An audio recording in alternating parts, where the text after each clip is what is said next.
ധർമ്മസ്ഥലയിൽ twist.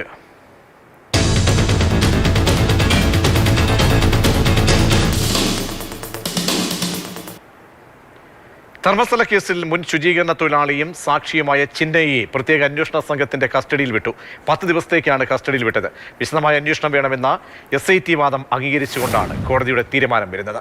Sarang Suresh ഇരുന്നു. സാരംഗ്, ഒരു വഴിത്തിരിവിലേക്ക് വരികയാണ്, അപ്രതീക്ഷിത വഴിത്തിരിവിലേക്ക്.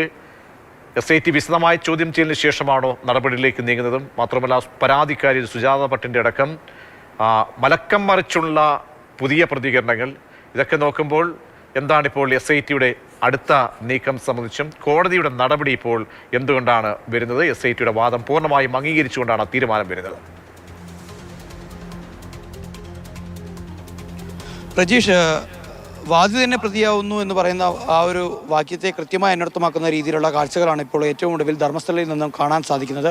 ഇത്തരത്തിൽ വലിയ തോതിലൊരു വെളിപ്പെടുത്തൽ, രാജ്യം മുഴുവൻ നടക്കുന്ന തരത്തിൽ വെളിപ്പെടുത്തൽ നടത്തിയ ചിന്നയ്യ എന്ന ധർമ്മസ്ഥലയിലെ മുൻ ശുചീകരണ തൊഴിലാളിയെ ഇപ്പോൾ SIT അറസ്റ്റ് ചെയ്തിരിക്കുന്നു. അവരെ ഇപ്പോൾ പ്രത്യേക അന്വേഷണ സംഘത്തിൻ്റെ കസ്റ്റഡിയിൽ വിട്ടിരിക്കുന്നു എന്ന് തന്നെയാണ് ഏറ്റവും ഒടുവിൽ ലഭിക്കുന്ന അപ്ഡേറ്റ്. 2 ആഴ്ചക്കാലം വിശദമായ ചോദ്യം ചെയ്യലിന് അദ്ദേഹത്തെ 2 ആഴ്ചക്കാലം വിശദമായി ചോദ്യം ചെയ്യുമെന്ന് തന്നെയാണ് മനസ്സിലാക്കാൻ സാധിക്കുന്നത്.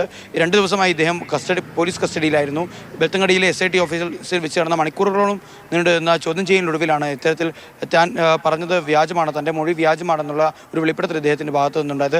നേരത്തെ ഇത്തരത്തിലൊരു അന്വേഷണ ഉദ്യോഗസ്ഥനുമായി ബന്ധപ്പെട്ടൊക്കെ തന്നെ ഇത്തരത്തിൽ ഒരു വാദം ഇതിനിടെ ഉയർന്നു വന്നിരുന്നു. അതിന് സമാനമായ രീതിയിലുള്ള ആരോപണമായിരിക്കാം ഒരു പക്ഷേ എന്നുള്ള രീതിയിലേക്ക് തന്നെ ചർച്ച പോയിരുന്നെങ്കിലും ഇപ്പോൾ കൃത്യമായ തെളിവുകൾ ലഭിക്കുന്നുവെന്ന് തന്നെയാണ് നമുക്ക് മനസ്സിലാക്കാൻ സാധിക്കുന്നത്. ഇതോടൊപ്പം തന്നെ ചേർത്ത് വായിക്കേണ്ട മറ്റൊരു കാര്യം കൂടിയുണ്ട്. സുജാത ഭട്ട്, കാരണം അനന്യ ഭട്ടിൻ്റെ തിരോധനവുമായി ബന്ധപ്പെട്ട് പലതവണയായി മാധ്യമങ്ങൾക്ക് മുമ്പിലെത്തിയതാണ് സുജാത ഭട്ട് എന്ന് പറയുന്ന വയോധികയായ സ്ത്രീ. അവരിപ്പോൾ തനിക്ക് അനന്യ ഭട്ട് എന്ന പേരുള്ള മകളില്ല, തനിക്കൊരു മകളില്ല, അവർ MBBS സ്റ്റുഡൻ്റ് അല്ല എന്നുള്ള കാര്യത്തിലും ഇപ്പോൾ ഒരു വ്യക്തത വരുത്തിയിരിക്കുന്നു. ചില ഭീഷണികൾ ഉണ്ടായതിനെ തുടർന്ന് തനിക്ക് അത്തരത്തിലൊരു വെളിപ്പെടുത്തൽ നടത്തേണ്ടി വന്നതാണ്, അല്ലെങ്കിൽ പരാതിയുമായി വരേണ്ടി വന്നതാണ് എന്നുള്ള ഒരു കാര്യം കൂടി വരുന്നു. ഇനിയിപ്പോൾ എന്തായാലും വലിയ തോതിൽ ഇനി ഈ ഒരു വിവാദവുമായി ബന്ധപ്പെട്ട, ഈ വെളിപ്പെടുത്തലുമായി ബന്ധപ്പെട്ട വിശദമായ അന്വേഷണത്തിലേക്ക് SIT കടക്കുന്നു എന്ന് തന്നെയാണ് നമുക്ക് മനസ്സിലാക്കാൻ സാധിക്കുന്നത്. പ്രജീഷ്.